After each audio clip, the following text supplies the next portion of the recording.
Hi, what's up? My name is Otis Malcuevas. I'm a New York City public school teacher from the Bronx and a Puerto Rican culture ambassador. The Puerto Rican Culture Ambassador program teaches you everything you need to know about Puerto Rican history and culture. So I'm gonna need y'all to head to Centro website and register today. It's free. Go register. Yo, what's up, y'all? My name's Nico Hansen. I'm a college student from the South Bronx studying music and a cultural ambassador. The Cultural Ambassadors program teaches you about the social context of Plena as it made its way to New York City. It's a free online program from Centro, the Center for Puerto Rican Studies. Register for the Cultural Ambassadors program today on the Centro's webpage. Hola, my name is Katsi. I'm a sociology PhD student and a Puerto Rican Heritage Cultural Ambassador. The Cultural Ambassador program taught me about the legacy of Pura Belpré, who's the first Puerto Rican and Latina to become a librarian in the New York Public Library system, and an author of many stories that I grew up listening to, like La Cucarachita Martina. It's a free online program from the Center for Puerto Rican Studies. Why wait? Register for the Cultural Ambassador program in the Centro webpage.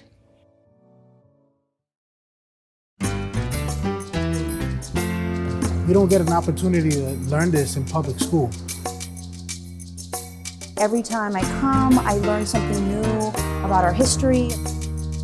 We should take an initiative in educating ourselves as much as possible. You learn so much. It covers all sorts of time periods. Everyone should do it. Buenas tardes. My name is Carlos Vargas Ramos. I am the Center for Puerto Rican Studies Director for Public Policy, External Media Relations and Development. I will be serving as your Masters of Ceremony for this wonderful event we have organized this evening. The centerpiece of the event is the premiere of La Cucarachita Martina's musical adventure, an animated short film inspired by the Pura Belpré's first book, Pérez and Martina, A Puerto Rican Tale. We will be able to not only enjoy this wonderful gem of a short film displaying Puerto Rican heritage, but we will also learn about Pura Belpré, the creative and technical processes behind the production of this film, the Cultural Ambassadors Program, and the richness of the treasure chest that is the Centro's Library and Archives. You will therefore hear from scholars and educators, as well as performers and producers. I want to point out that the event this evening is a collective effort that is being co-sponsored by the Society of the Educational Arts and its Teatro SEA. To start us off this evening, I would like to call on the Centro's director, Dr. Edward Melendez, to give some welcoming remarks. Adelante, Edwin. Saludos a todos y todas. Thank you so much for being here tonight. It's a great occasion for us. We're celebrating adding a very important tool to our premier educational program, the Puerto Rican Heritage Cultural Ambassador Program. The discussion today centers on an adaptation of the classic story Cucarachita Martina. I don't know if you know, but this story has unique interpretations across Latin America, Spain, and all the Spanish-speaking world. We celebrate an original adaptation by Pura Belpré, but also their own twist that our artists have impeached upon it. You will hear plenty about the story and the storytellers, but I wanted to devote a few minutes to congratulate all the artists responsible for this moment, for this video. First, I would like to congratulate Dr. Raquel Ortiz, who wrote the script, Tere Marichal, who created all the images that you're going to see, Desmar Guevara, who created the music, Waldo Cabrera, who served as the editor of the film, and the voices, Alejandra Ramos, Mario Matei, y Elizabeth Pérez. All are my favorite people, by the way. These people are, many of them have worked with Centro for years now. I'm so proud to be able to congratulate them and be here for them tonight. This production opens a new door to the Cultural Ambassador Program. I know you know that we offer this program online, 100% free, as was pointed before. Hundreds of participants have already registered on the program. Over 100 participants has completed the certification, and many more are in progress. We have also offered this program as boot camps, right? So if you have an idea for how we can work with a group, please contact our staff and we will follow up on that. But we have also trained teachers and librarians on how to use the tools of this program to embed it in their own programming. Tonight is the premiere of a program for parents and grandparents. In other words, we're bringing the whole family to learn about the cultural heritage. So that's why this is important. We're adding a new tool that is reaching a new audience. We have sort of, Raquel in particular has done a lot of work with early child education, right? Younger kids that are exposed to this program. But tonight we have developed a unique tool that can be used in the classroom, can be used in libraries, but more importantly, can be used before bedtime. I remember when I was looking for this type of material for my two sons, Edgardo and Oscar, this quite a bit ago, but nonetheless, things have not changed that much. Finding culturally relevant materials that are age appropriate is always a challenge. We have seen a little bit of a growth in that market, but nothing to address the Puerto Rican community, the diversity, diaspora kids, and so forth. It's a growing field, and we celebrate all these educators that are contributing to it. And tonight is a show of force here in this event. So tonight we're opening the doors for educating our children. And it's important that you all take this away with you. Check the internet, our website, check all the educational tools that complement this video and this production. For all that work, we thank the artists, obviously, but we also thank the Centro staff that have been devoted to this program, Melinda, Rosa, and everybody else who have contributed to this, the librarians, and even all the other colleagues who have contributed to this program so much. But we also want to thank our local experts, the people who have contributed so much to children's literature and that are here tonight to educate us a little bit more. Dr. Manuel Moran and Dr. Vicky Nunes in particular, please thank them as we proceed. Just send a chat, thank them for all the work that they do. So with no further comments tonight, let the show begin. Thank you very much, Edwin. To begin with the formal part of our program for this evening, I would like to introduce my colleague, Melinda Gonzalez, who is the coordinator of the Centro's Puerto Rican Heritage Cultural Ambassadors Program. In addition to this wonderful education program she coordinates, Melissa is a dancer, a singer, and the co-founder of a bomba dance troupe called Bomba Yo.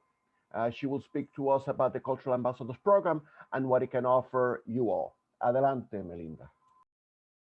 Hi, I'm Melinda Gonzalez. I'm the coordinator for the Puerto Rican Heritage Cultural Ambassador Program for the Center for Puerto Rican Studies at Hunter College, CUNY. The motto for the Puerto Rican Heritage Cultural Ambassadors Program is to educate and to celebrate. We want to share Centro resources so that people are informed on topics important to the Puerto Rican community and are able to put these topics into a historical context. So a cultural ambassador learns about, teaches, celebrates, and shares Puerto Rican histories, stories, and culture.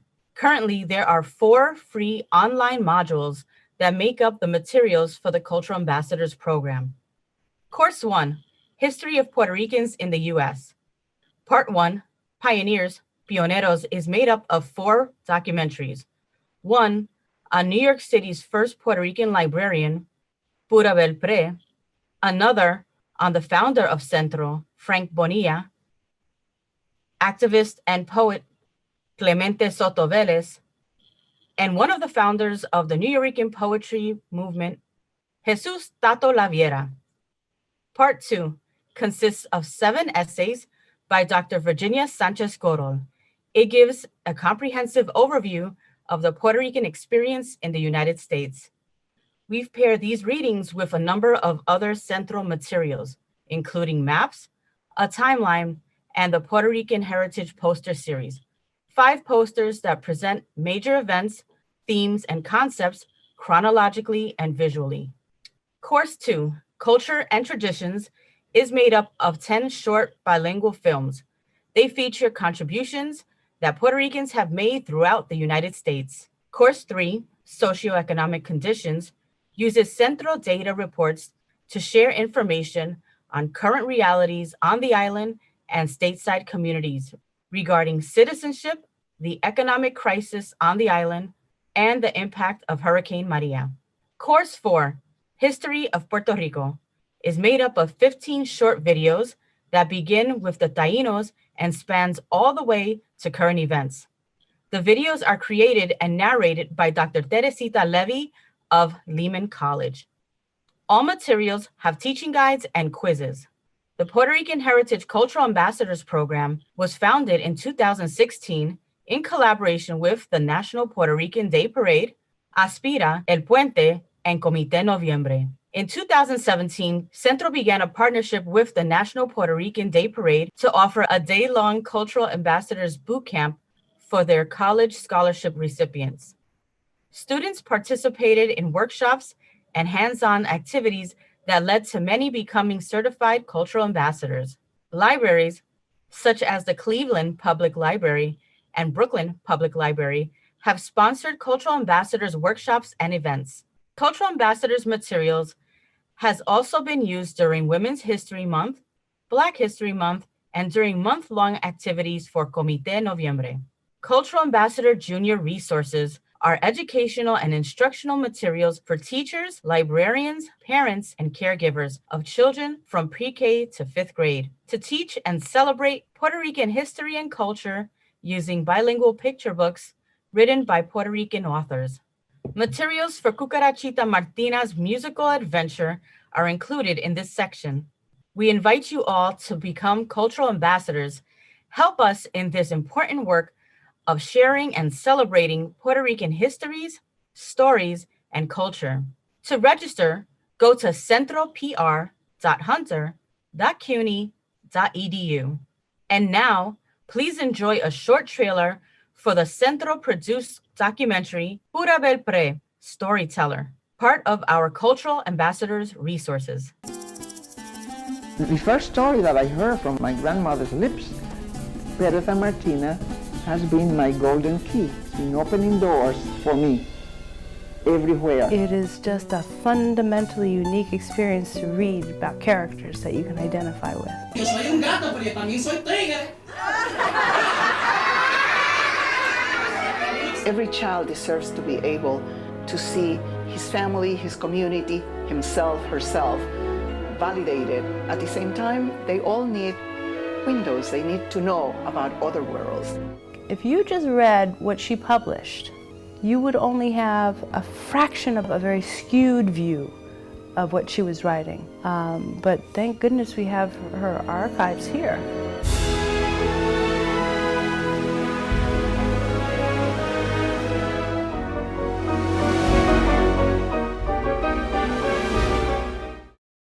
Thank you very much, Melinda, for that wonderful overview of the Puerto Rican Heritage Cultural Ambassadors Program. Next in the program is the highlight of the evening, which is the premiere of La Cucarachita Martina's musical adventure. And to provide us with some context, I would like to invite another colleague of mine, Dr. Raquel Ortiz, to introduce the film. Dr. Ortiz is a professor, anthropologist, and author of bilingual children's books, including Sophie Paints Her Dreams, Sophie Pinta Sus Sueños, and When Julia Danced Bomba, Cuando Julia Bailaba Bomba. She is a curriculum developer for the Centro's Puerto Rican Cultural Heritage Cultural Ambassadors Program and author of the book Cucarachita Martina's Musical Adventure. Adelante, Raquel. Hi, my name is Dr. Raquel Ortiz. I'm an anthropologist, a storyteller, and I write children's picture books. And I also create educational material for the Puerto Rican Heritage Cultural Ambassadors Program and the Cultural Ambassador Junior. As part of Centro's Women History Month celebration, today we're highlighting Puerto Rican pionera Pura Belpré. Pura arrived in New York City in 1921. She became the first Puerto Rican and Latina librarian, and in 1932, she published her first children's picture book, Pérez and Martina, a Puerto Rican folktale.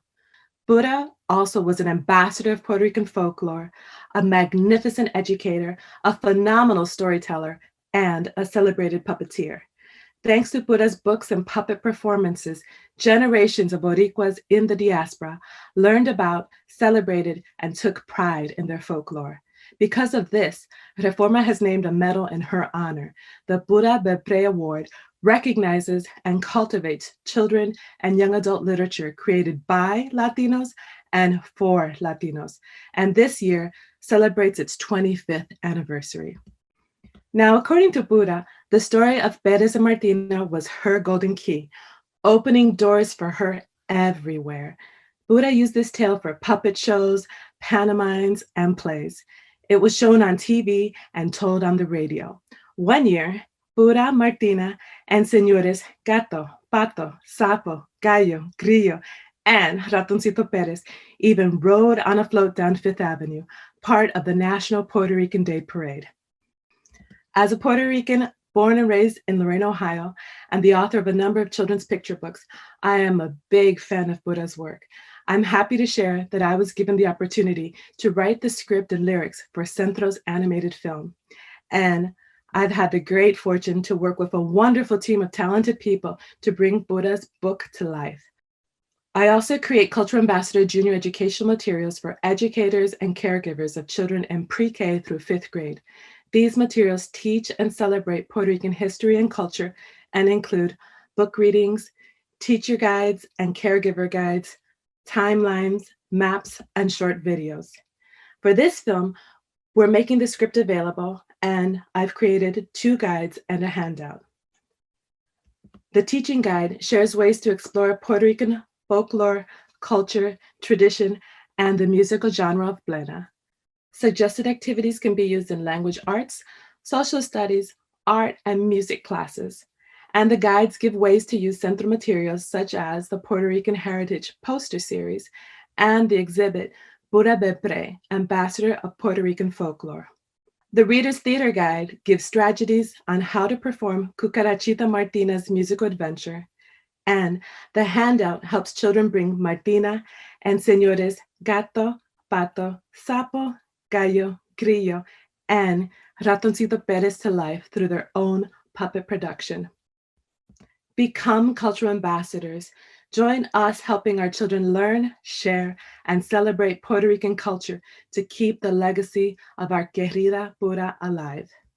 And now, join us in a music adventure with Cucarachita Martina.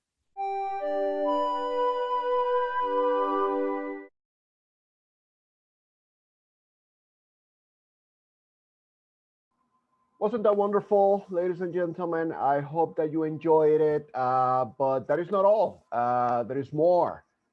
We, following this premiere of Martina's musical adventure, Cucarachita Martina's musical adventure, we will have a discussion about the film, its inspiration in Pura Belpré, the production and creative team that put it all together for us to enjoy.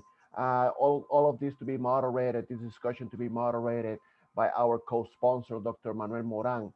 But before I turn to Dr. Moran to continue with the program, I want to point out that you all have an opportunity to engage the scholars, the educators, the performers and producers that put this program together by asking questions. And the way you do that is by going to the Q&A function at the very bottom, at the bottom strip of the Zoom screen, and you will be able to, using the Q&A function, type in and ask, write down your questions so that our guests may therefore answer them after receiving them.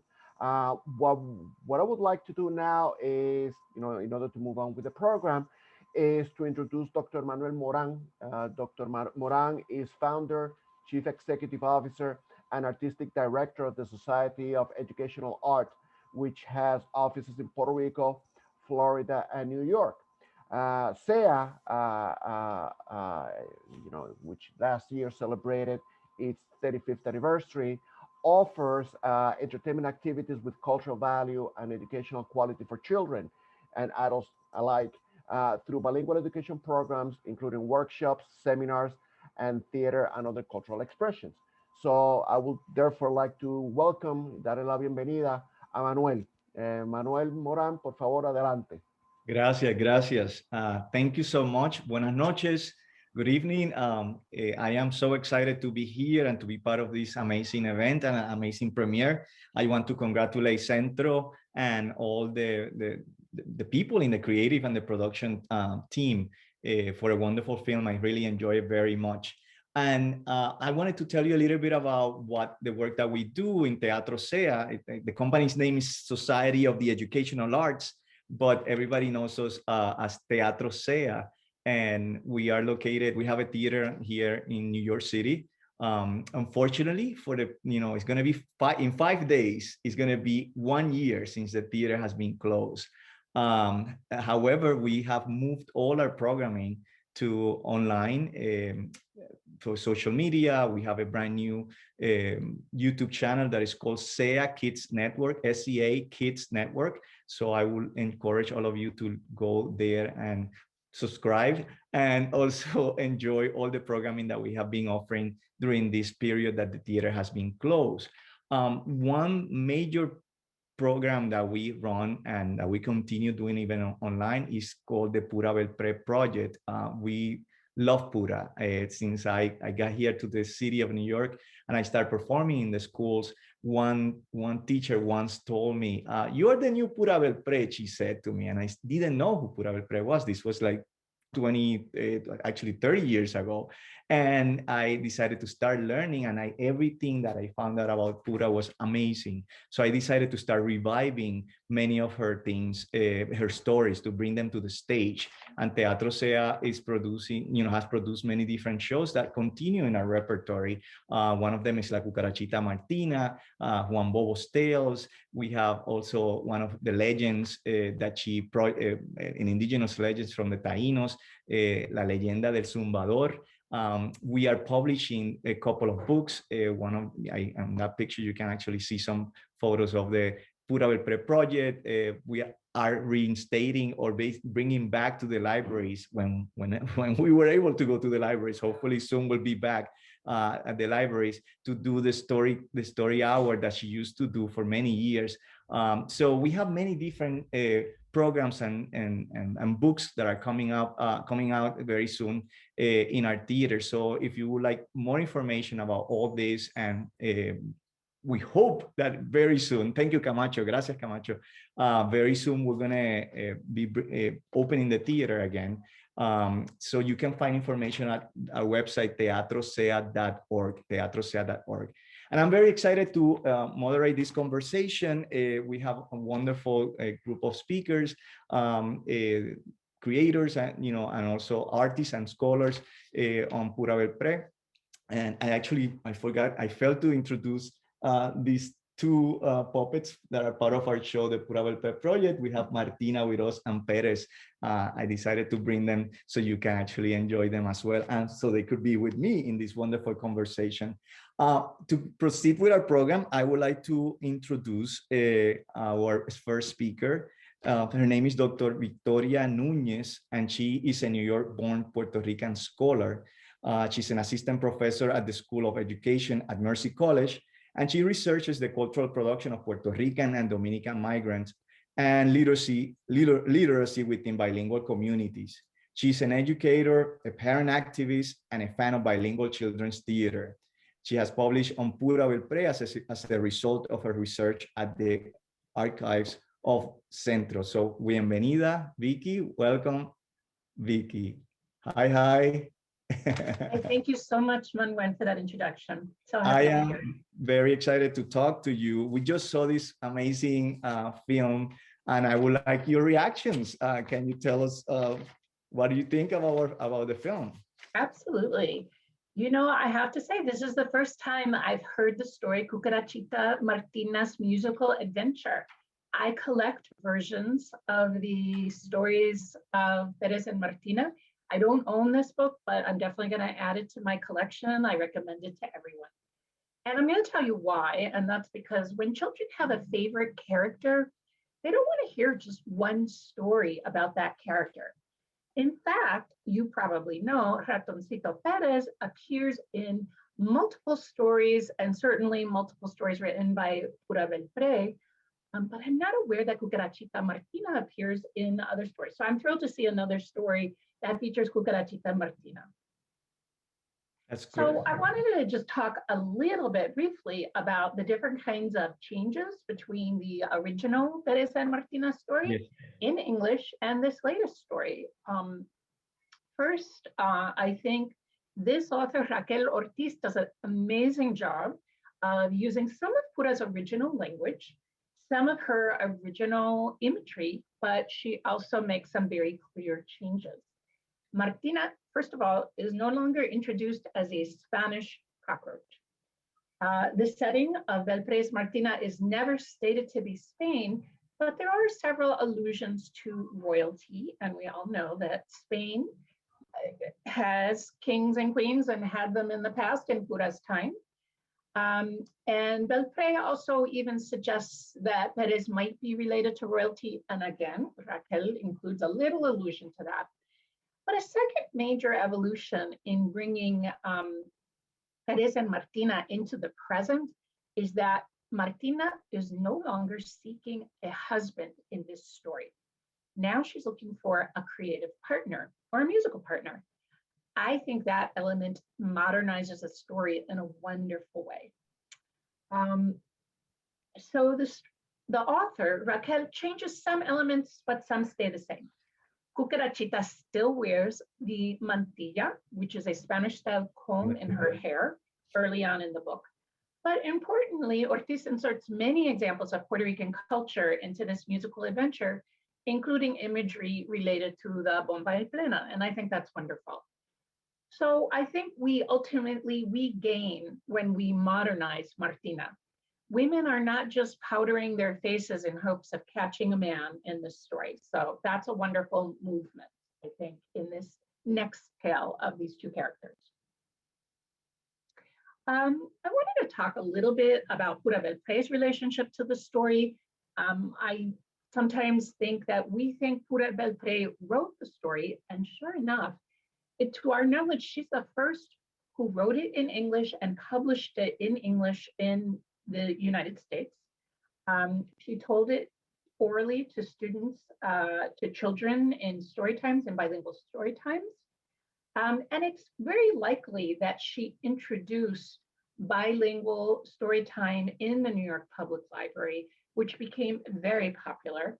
And it became very popular in this early period, the 1930s, the 1940s, the 1950s, in part because of this major migration of Puerto Ricans into New York City, and the schools were not prepared to accept and to educate bilingually. And I would say that there was not necessarily any commitment to bilingual education at that time either. So Pura was really a pioneer in so many ways, but certainly in terms of presenting bilingual programming for bilingual children and communities.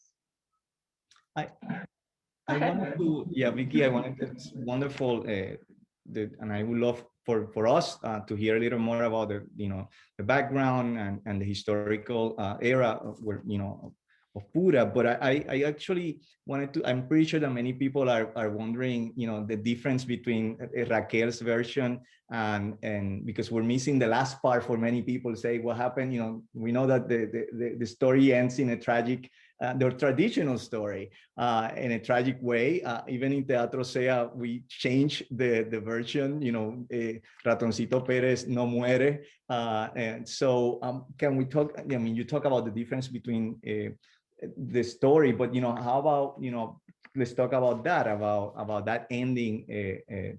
How they're different stories. Yes. And what I want to say about that is that Pura's version of the story reminds us that in the 19th century, folklore was not children's literature. It was entertainment for everyone.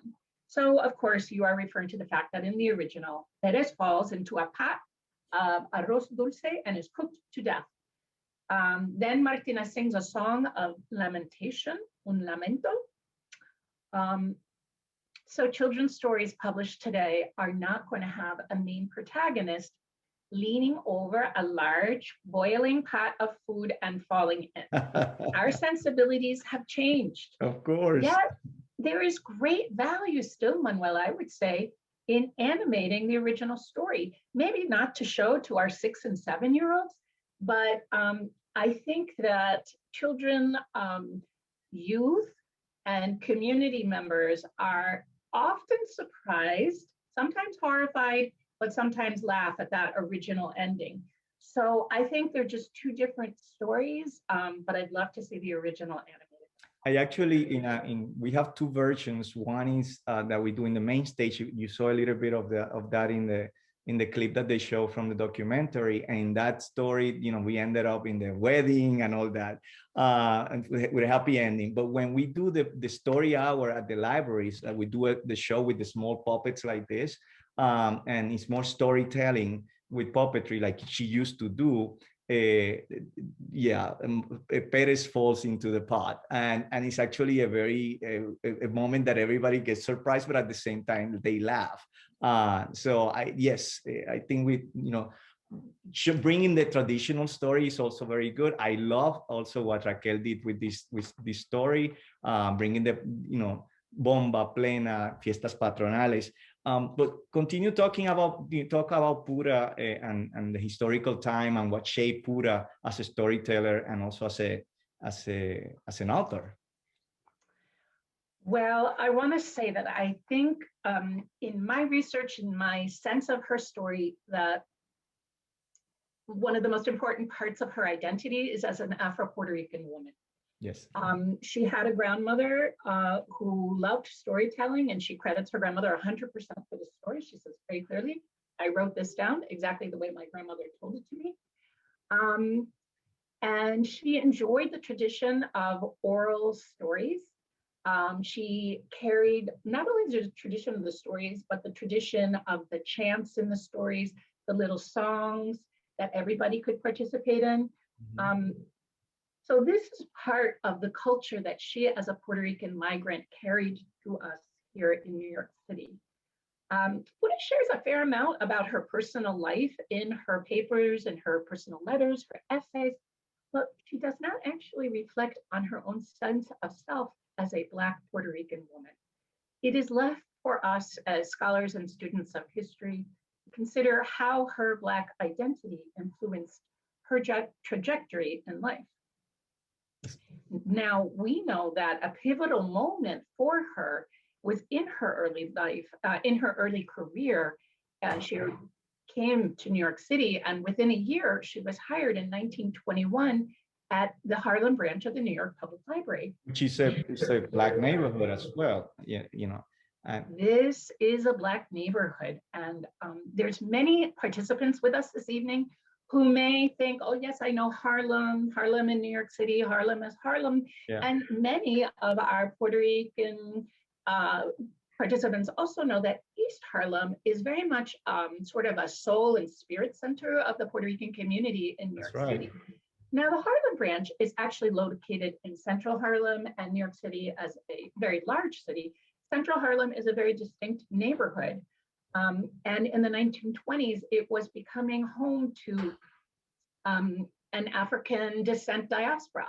Right. So there were African Americans who were born in New York City. There were a large migration of African Americans moving from the South, and many arriving in Harlem as a place where it could potentially be safe for them to find housing and to live safely. And then there were West Indian migrants from other parts of the Americas, who settled there. Interestingly, through my research, I also found stories from some of our other Black pioneros, yes, such as Jesus Colón, Bernardo Vega, Antonia Pantoja's mother came to New York briefly and lived in this part of Harlem. And of course, Pura did live the majority of her life in this part of Harlem. So there is a significant presence of Black Puerto Ricans in Harlem. But really, in this era of the 1920s, and you know, Manuel, Pura had a very long career. She was blessed with a long life. She worked for a very long time. So I'm just talking a little bit about this very early period of the 1920s. So you might think, okay, so she was working in a library in a Black neighborhood. What's the big deal? Well, what I argue is that cultural institutions play an incredibly important role in the life of a community. So a library can be a library that lends books, or a library can become a center of literacy and the literary arts. And that is, in fact, how this library began to develop almost immediately after a new library director arrived in the early 1920s. And her name was Ernestine Rose. She was a white woman. And some of what I argue as well is the nature of cross-cultural and interracial work together to make the different events at the library happen, and to create a template really that Pura carried with her as she traveled and worked in many libraries around the city, including eventually in East Harlem. This is wonderful, and I mentioned that Harlem, was a Black neighborhood at that time because it was, it really had a significance, in her job, in her working, and in her writing and in her upcoming. I mean, we only have 30 more seconds for our time, and I want to keep talking to you and listening to you, Vicky, but we want to give opportunity for people to ask questions to you or to Melissa or to Raquel, who already spoke. I encourage everybody to read your article, which is fantastic. But I think Melissa, if I see many questions here, and if we can bring, hi Raquel, welcome. Hola, Melissa, if you can join us. So I am looking at the questions, and let's just, Tamara. Well, this is a question for you, Raquel, because she said, I love the way you situated the story in the Fiestas Patronales of Puerto Rico, embedding cultural information into the story. Have you collected the versions of the tale from different Latin American countries, and what are some of the variations? Right. Well, I might share this with Vicky. First of all, Vicky, thank you so much for your beautiful analysis of our story. What I did do is, when you look at our guide for the film, I listed all of the Puerto Rican authors that do versions. So starting with Rosario Ferrer, and of course, finishing with our own Tere Marichal. So I was really focusing more on how to bring a Puerto Rican flavor to this folklore. I am not a specialist in Cucarachita Martina. I know both Vicky and Tere can speak on that. So Vicky, if you'd like to chime in. No, I don't want to add anything. I think that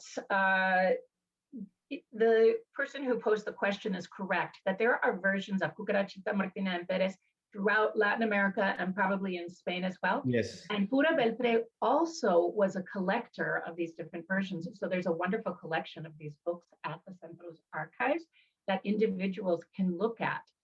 So the different versions are definitely inflected by the time period in which they were written and the country and the cultural context. Right. And I will also add that in Spain, there's a very famous story called La Ratita Presumida that is also the similarities with Martina. Are incredible as well. So there are many different versions in Panama, it's La Cucaracha Martínez, even in Argentina. I mean, so throughout Latin America, there's a lot of different versions. There's a question here from Ana. And say, are the characters Martina y Pérez originally from Belpré or from folktales? And that's a question, for you, Vicky, or Raquel, or even Tere that is joining us now as well. Welcome, Tere. Martina viene de Persia. De hecho, ya para el siglo IX hay versiones de Martina. Se encuentra mucho en Marruecos. Hay versiones en las que Martina llega a usar la burka cuando cambia la religión. Y definitivamente, tal y como me explicó una mujer iraní, en Irán utilizan el cuento porque las feministas cuentan mucho el cuento de Martina. Tiene otro nombre, por supuesto. Pero para ellas es un cuento donde la mujer aprende a enseñarle al hombre que la tiene que respetar. Entonces, Martina realmente fue un cuento de iniciación. El cuento del siglo IX, ella dice, papá, voy a buscar una pareja, es hora de aparearme. Y por eso Martina va a buscar una pareja. Porque de Martina, pues imagínate, en Puerto Rico nada más John Alden recopiló en 1914 como 6 cucarachitas martinas, en unas el ratón muere, en otras no. Después Ramírez de Arellano recopila, yo creo que él recopiló como 4, en unas el ratón muere, en otras no. Pero es que en las versiones persas, en la de Marruecos, Egipto, en unas versiones Martina es quien cae en la olla o en el charco de agua y Pérez la salva, y en otras caen los dos. Estamos hablando de una relación sexual. Claro que yo no voy a hablar, yo no voy a abundar sobre eso ahora porque Sí. para terminar. Pero en realidad Martina, para mí, lo más importante que hizo Pura Belpré fue recordar. Porque Pura es ejemplo de lo importante que es que un niño recuerde los cuentos que le contaron en su infancia. Ella es el ejemplo vivo de lo que significa el poder de la narración oral en la infancia y que ese cuento viva en el recuerdo y la añoranza de una persona, viva tanto que cuando esa persona crece cuenta el cuento. Very good. Extraordinario el comentario. Hay otra pregunta. There's another question of Bob that's for Vicky. He says, can you tell us where you seen the earliest version of La Cucarachita story of this? I mean, Tere just mentioned that there's viene de mucho tiempo atrás, but no, I'm talking about like the version that we know, the Puerto Rican version. Yes. I think Tere actually has more of that background and she just mentioned it. So my research really focused on Pura and her work and the numerous stories.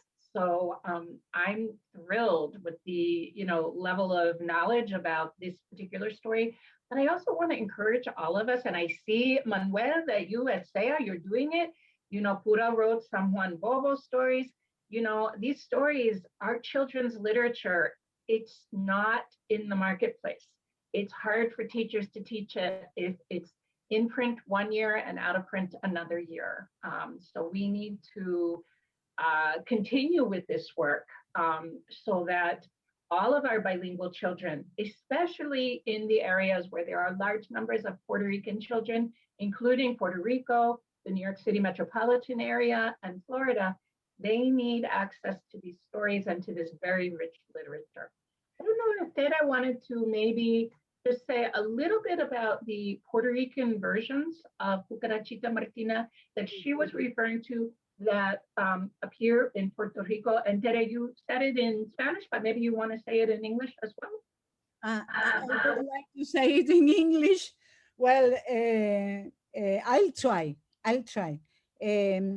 I think Cucarachita Martina, the version we know, arrived to Puerto Rico at the end of siglo XIX, 19th century. And it arrived published because in that time there was a library in San Juan that sold a version of Martina. And I think it arrives published because Puerto Rico is the country that more versions of Martina has. We have almost like 30 versions from different years and different persons and folk versions. So something has that story that we love a lot. We love Martina a lot. Ratoncito Pérez is a character from siglo XVIII. They were not together. In the beginning, in Persia, the man the name was Raton, but he was not Ratoncito Pérez. When he arrived to Ratoncito Pérez, it's with a book from France that arrived to Spain. And in Spain, they get united.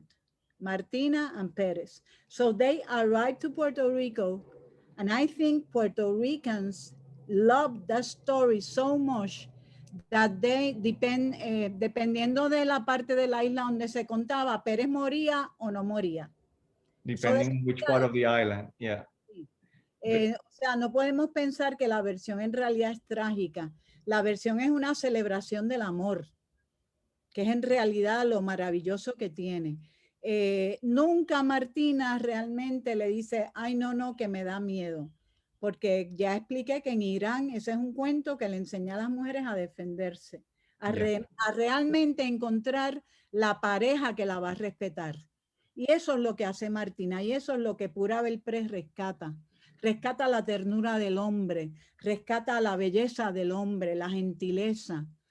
Pura Belpré coloca a Martina como una mujer independiente, sin familia, una mujer limpia, trabajadora, luchadora. Esa visión feminista de esa Martina que trae Pura Belpré debe ser para nosotros un tema de mucho estudio, porque por alguna razón ese cuento, en ese momento histórico en que Pura es pequeña y se cuenta a todas las mujeres, fíjate cuántas mujeres emigrantes independientes salieron de Puerto Rico, que conocían el cuento.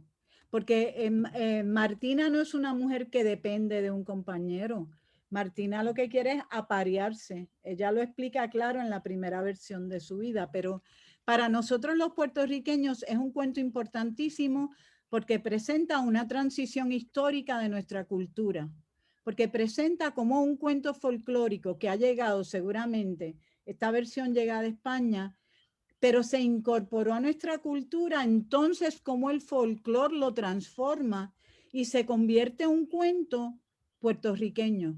Y por eso es que hay tantas versiones, porque el folclore es algo vivo, el folclore no es algo que se estanca. El folclore va respondiendo a la esencia de la sociedad. Gracias, Tere. I'm sorry. I want to keep talking to you because I love talking to you, but we only have a minute. And maybe thank you, Elisa, for joining us. Many people have questions about where can they see this again. I start browsing through the questions, and a lot of people are asking about the resources, and you talk in your presentation about that. Can you tell us a little more about that? And then with that we close this first session of Q&A. Absolutely. Everyone can access the teaching materials and the presentation, the film, by joining the Puerto Rican Heritage Cultural Ambassador Program. You can find that on Centro's website. You can give it, it's been posted in the chat many times. So just look at the chat, and the website is right there. You go to education, then cultural ambassadors, and you follow the links and register. And all of this is available to you and your students and libraries. And feel free to contact us for any more details. Wonderful. So please take advantage of all these resources. Unfortunately, we don't have any more time for more questions right now.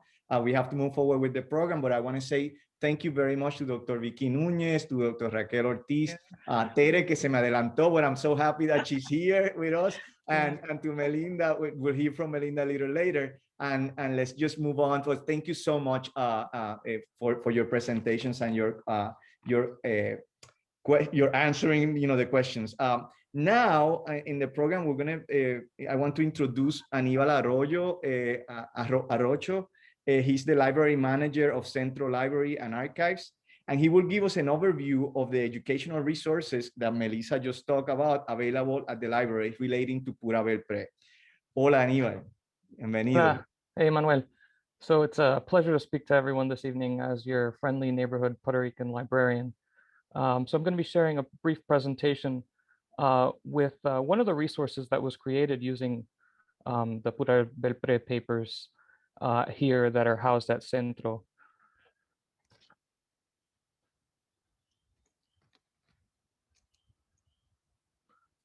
The Pura Belpré Ambassador of Puerto Rican Folklore poster series. It was a series of posters that was curated by Centro Library and Archive staff to highlight just some of the many treasures contained within Pura Belpré's papers and to provide an overview of Pura's life, accomplishments, and lasting legacy. The images you see throughout these posters are all from the Pura Belpré papers housed at Centro and are a great way to illustrate the power and relevance of primary source documents as educational resources. Pura's papers are an important source for the study of Puerto Rican children's literature and Puerto Rican folk tales and legends. They're also available for examining relationships between the Puerto Rican community of the 20th century and a major city institution such as the New York Public Library. Additionally, the Pura Belpré papers document the development of the Puerto Rican community. This is important. There is information on cultural and social events, as well as the educational and political issues at the time.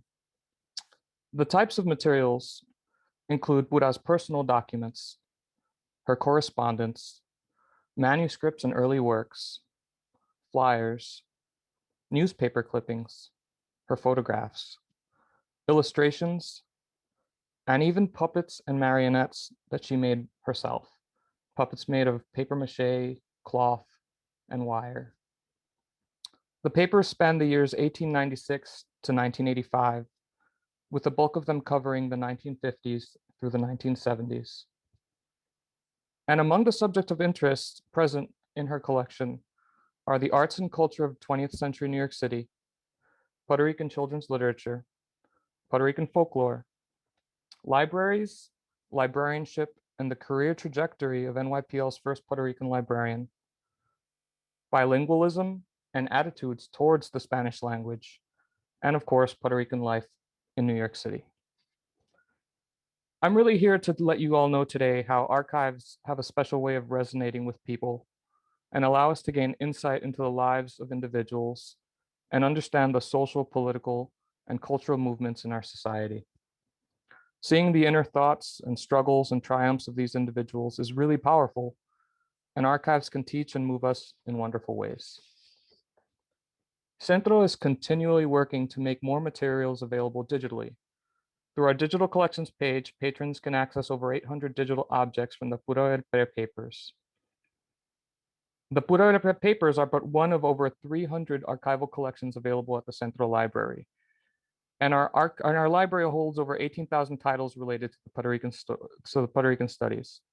For more information about Pura Belpré or general questions about our library and archives, please email a librarian at centro.library@hunter.cuny.edu.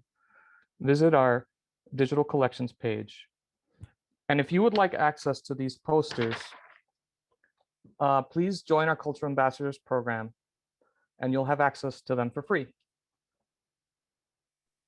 And thank you very much, and back to you, Manuel.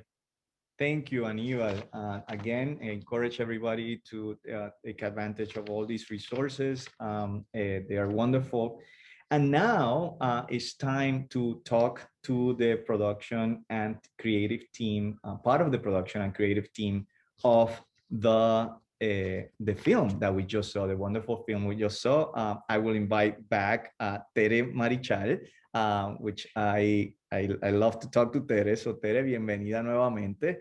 And also Waldo Cabrera, who's Tere is the illustrator. Let me just say, Waldo Cabrera is the director and the producer of the film and the animator, and Alejandra Ramos, who was the voice, the voice of Cucarachita, one of the actresses. So let me read a little bit about Tere. Tere is a playwright, a puppeteer, a storyteller, illustrator, and an acclaimed actress and television personality known for her character that we all love in Puerto Rico, Maria Chusema, that was aired on the PBS affiliated Canal 6 in Puerto Rico. She has authored over 40 children's books and is the recipient of 2 Emmys and the Premio René Marquez. Tere is the illustrator, like I said, of Cucarachita Martina's musical adventure. Waldo Cabrera is 2-time Emmy-nominated journalist and executive producer of My Long Island TV.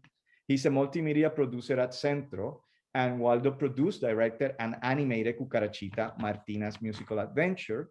And last but not least, Alejandra Ramos. She is a playwright, an actress, director, and producer.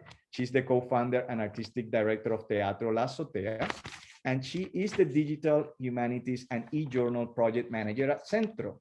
Alejandra voiced Cucarachita Martina in Cucarachita Martina's musical adventure. So welcome all, bienvenidos. Bienvenidos. Primero que nada, congratulations, felicidades. I enjoyed the film. I'm pretty sure, you know, based on all these comments that I in the chat, people love the film. So congratulations, Waldo. Congratulations, Pérez and Alejandra. So let's talk about the film. And this first question is for Waldo and actually for Pérez too, because in the documentary of Pura, which is another amazing resource that Centro has offered the community, there's like some soft animation of the story of Martina, and Tere, you did those illustrations as well. And I was wondering if that was the origins of the idea of creating this animated film.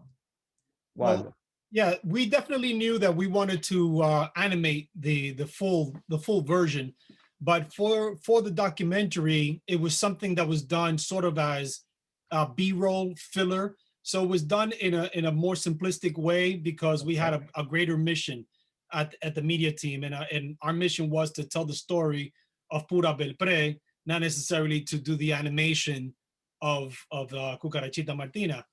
But many years later, it's been quite a few years later, we decided to focus just on Cucarachita Martina, and we really went all out and got top talent and top from having a fantastic illustrator like Tere, to Alejandra and to Desmar Guevara, you know, and just everybody involved. We really went all out to make sure that this was the best possible version that we can make. You know, we're not Disney, but we definitely wanted to celebrate, you know, Cucarachita Martina and everything has to offer. And my biggest challenge was keeping Tere Marichal's, she has there's a little flair, there's an amazing touch that she has with her illustrations. So I didn't want to go so far to get too technical, to go, you know, too modern with it, because there's a certain innocence to the way she created the pieces. So it had to be, there was a balance between how much digitizing are you going to do to the images, and how much are you going to keep of what Tere did. And that was the little balance that I had to deal with in terms of, you know, being true to what Tere created. Wonderful. Tere, háblanos un poquito de tus ilustraciones and the process, you know, and also, you know, I love the fact that there was elements, criollo elements, la bomba, la plena. You can see the different, you know, costumes, the different, you know, rhythms. It was very enjoyable. Can you tell us a little bit about that and about your illustrations and the styles? And I love the work Waldo did, because he is great, you know, and when you work with an artist, you feel, I feel very happy. It was a very interesting process because I want to be like primitive. I made so many drawings at the first, so many looking for her face, the face of the other characters. And we work with a small budget, but I love to work with small budget because then you create many things that maybe if you have any money, you don't do it. But it was very interesting. The first drawings, all the character has European clothes. And when they use some of the drawings from the first picture, but when I made the other one, they are dressed as plena. My Cucarachita, Ratoncito, is dressed as a nacionalista, black and white. And I am very clear, politically correct what I am doing. But in the second version, the characters were dressed menos Ratoncito as plena men. Ratoncito, we use the same drawings as in the first version that he was Spaniard. Because the text, well, talk about that, no? Yes. And you have to respect the text of Raquel. I like to work with Raquel a lot. I love it. Yes. She Yes, also because talks work, beautiful. work has to be a party, you know? You have to celebrate, you have to be happy. So I think this project, we work with happiness. Sometimes Maria was a factor that was very difficult. Waldo and Raquel knows about that because my computer break down. Oh, I have so many problems, so many. But I want to agradecerles a ellos y al centro que hayan confiado en mí y que me hayan dado la oportunidad de work con uno de los cuentos que más yo he estudiado, porque soy una fanática de Martina. No es que yo sea una scholar, es que yo soy una fanática de los cuentos folclóricos de mi país y los estudio todos. Maravilloso. Gracias, de verdad. Y Waldo, gracias. Y Raquel, gracias. Gracias infinitas, de verdad.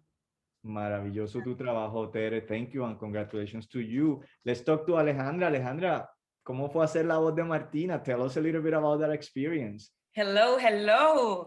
Hola. Thank you everyone that's joining in. All my colleagues, to everyone in all of the creative team behind this wonderful film. I'm so happy to have been part of it.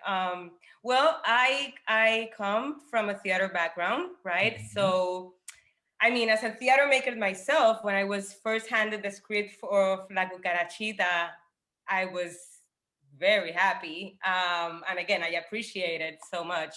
The process of recording Martina's voice was incredibly fun, both with the musical director, Desmar Guevara, who's my friend and co-worker, and I love him so much. And also Mario is so much fun. Mario, Yeah. oh my God, with Mario, who plays all the animals. I mean, obviously so talented.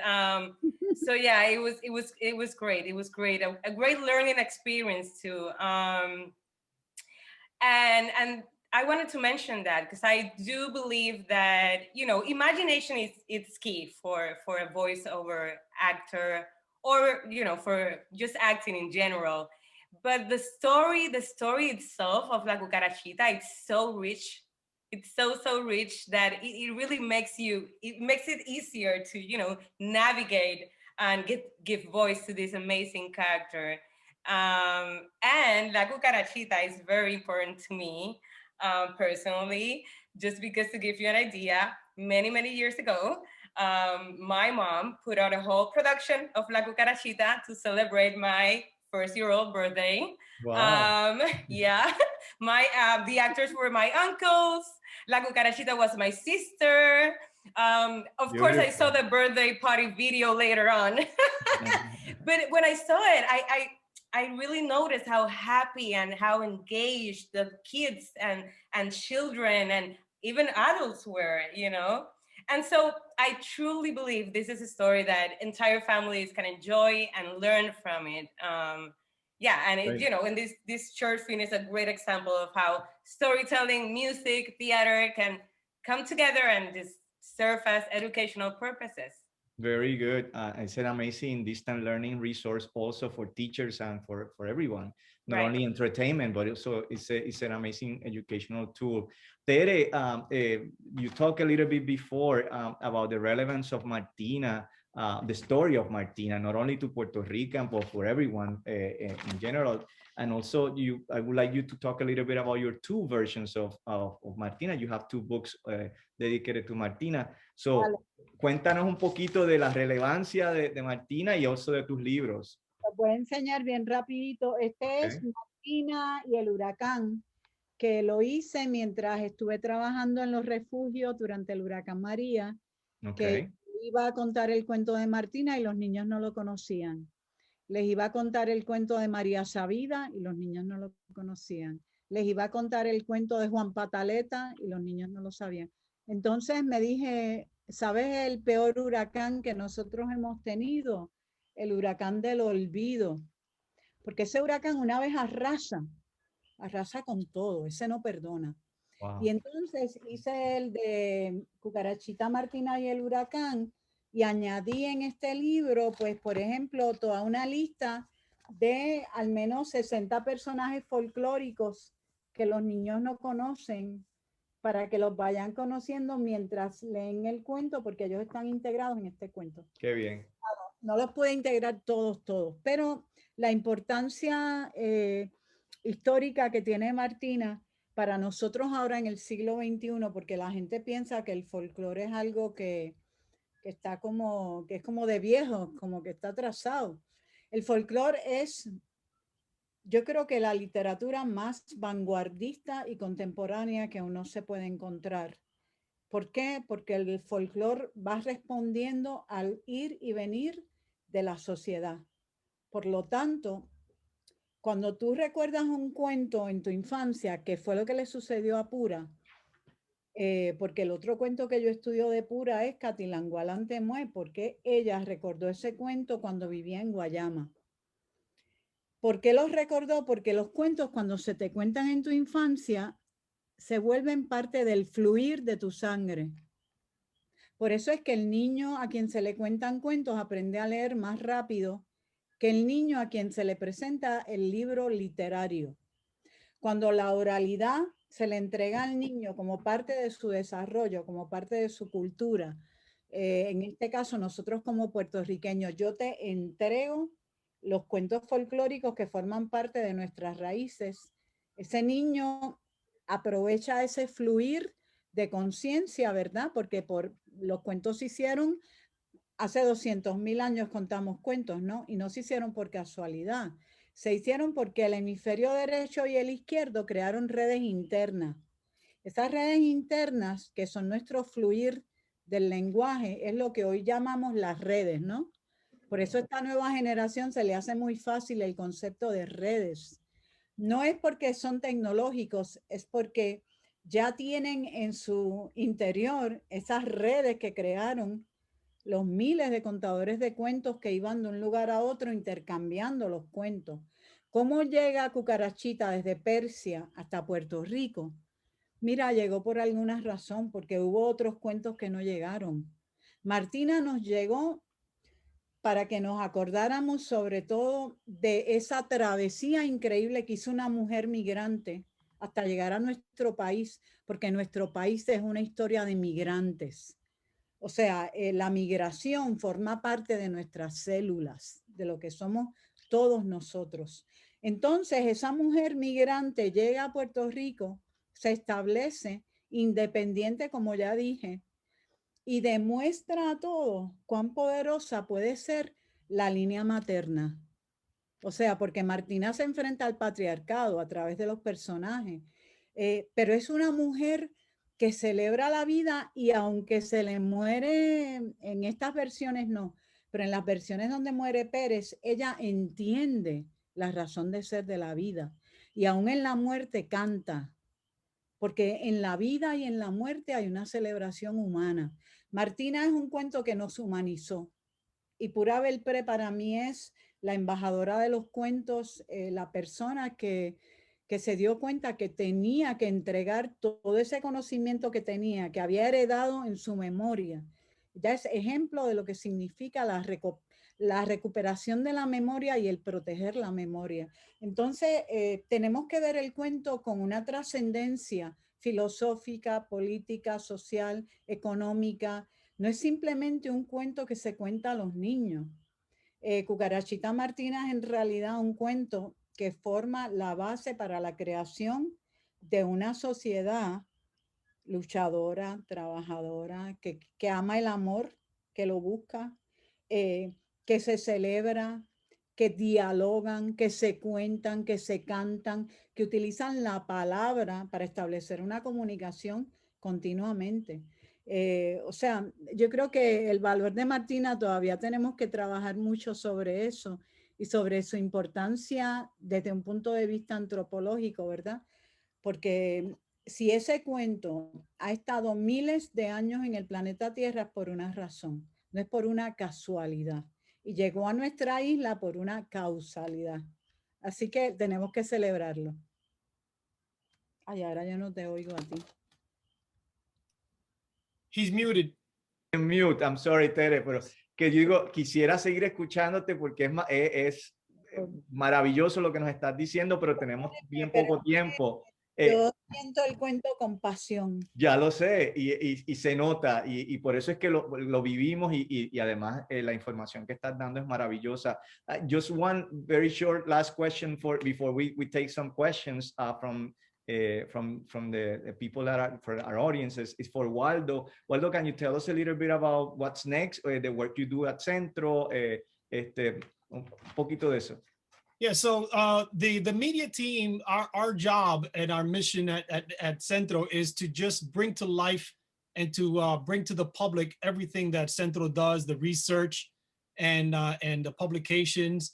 So if you go to the cultural ambassadors, you'll be able to see documentaries about Pura Belpré, Dr. Frank Bonilla, Clemente Soto Vélez, Tato Laviera, and you can also on our YouTube channel, which is Centro PR, you'll be able to see our Puerto Rican voices, and that's the stories of Puerto Ricans all throughout the United States. We have visited every major city where there's a high concentration of Puerto Ricans, and you'll be able to see some really amazing stories of Puerto Ricans making a difference and succeeding here in the United States. So we encourage you to go see those stories. Wonderful. Thank you, Waldo. Thank you, Tere. Placer, Alejandra. No se me vayan. Don't go away, because now we have some 10 minutes, only 10 minutes, and we have tons of questions. And I would like to also invite back Vicky and Raquel and Melinda if they want to join us as well. I actually am looking at the questions right now. There's a question for Raquel. He said, how can teachers use this film and other arts in today's distant learning environment? Dr. Ortiz, yes. There's so many ways. So when we did our guide is 15 pages, because just like Tere and Vicky, I love this so much. I focused on what they could do with language arts and in the social studies and in the music and art classes. But I would just tie to what we've been talking to with folklore and folktale and the oral tradition. So that's just a space that you can do so much with the social studies. And then with what Alejandra was speaking about with theater, and you, of course, Manuel, with all the wonderful work you've done. So taking these written words and making them come alive in a ton of different ways. And just with what Waldo said about our media team, taking this information and being creative with it. Our kids have phones, they can make movies, they can make animation, stop, go. So we gave you 15 pages. We gave you a handout to help the kids do the puppet show. And we gave you information, both parents and teachers. And now the sky's the limit. And like we've said, there's thousands of different versions of folklore. So let's make a couple more versions. Very good. Thank you so much, Raquel. I'm trying to look at the questions. I think people are asking, are there any other works that you have come across addressing Afro-Puerto Ricans? It's a general question. Maybe Vicky, if you can help us with that, or even Raquel as well. You know, I was thinking about that one. And nothing comes to mind. I don't know if Tere has some ideas or Raquel in terms of children's literature. Well, not in terms of children's literature, but we do have a fantastic story about Tato Laviera, whose life and basically all his work was the reason why he wrote a lot of the things that he wrote was because of his connection as an Afro-Boricua. So you can take a look at the American poet, Tato Laviera, and it's a really good story. It's I'm really proud of it because I edited the piece. Yes, very good. I'm gonna quickly share, we have one of my books looks at the music of bomba, and I can share because it's part of our Cultural Ambassador Junior materials. So we've done a teaching guide and a caregiver guide for this book. So it's one of 5 books that we have available. There was one of the books is by Tato Laviera, Mayanito and his new friends. Another one is by Virginia Sanchez Coro, and we have a book by Judith Coffer as well. So please go online and you can see those books. And that gives you a little taste of some of the literature that we have for children and the materials we're making for that. Wonderful. Also Waldo mentioned the Puerto Rican voices, and there are 89 of those films, and in that we have the Caribbean Cultural Center, Afro Diaspora Institute, and Noel Quiñones, young Nuyorican poet, Afro Boricua, and so much a breadth of expression. La Borinqueña as well. That's right. So there's also, thank you, but there's some questions also about the process. I guess it's a question for Raquel and Tere and even Waldo. How was the process? Did you get together with the artists, with Tere? Can you talk a little, Raquel, can you talk a little bit about that process? Yes. We have different pieces. So I watched the documentary Pura Belpré, and that's a gorgeous documentary. And I saw that art. And the true story is I went to Edwin and I was like, I want to do this. And then I kind of came into, I have to do this. And I reached out to Tere y ya somos amigas, creo yo, because it has been such a long process, because a lot of things happen between here and there, and hurricanes and earthquakes and pandemics. So, but I was just lucky that I spoke with Tere. She was very generous and heard our call, and she did it out of a work of love. So that's my little piece of the story. Very good. Tere, ¿tienes algo que decir del proceso artístico? Ya dijiste. Waldo. Dale, Waldo. No, it was great putting everybody together, because we knew that we wanted to make sure that we had we had a limited budget. So we wanted to make sure that we found an artist to do all the male voices. And when we found Mario, it was like, it was amazing. When the Desmar Guevara told us this guy does voices, we're like, nah, all of them? And then on our first Zoom call, because we did all of this via Zoom, we did it during the pandemic. Wow. The whole thing. So Mario was in Puerto Rico, Alejandra was uptown, I'm on Long Island, Ted is in Puerto Rico, Raquel is in Ohio. We just did this, digitally. But that Mario, I even to this minute, when I watch it, I can't stop laughing. Mario, I know Mario very well. He's one of the actors in our company, and so he has played many different roles. And he's not only a good friend, but an amazing performer. So yes, and very funny as well. So Manuel, I want to sneak in one last question for you, because I saw it, and I think as your role here as representing Teatro Sea, somebody was asking what recommendations you have for infusing the arts into an remote learning environment. So, so many kids are learning remotely. Do you have any ideas about that? We think the arts are so critical.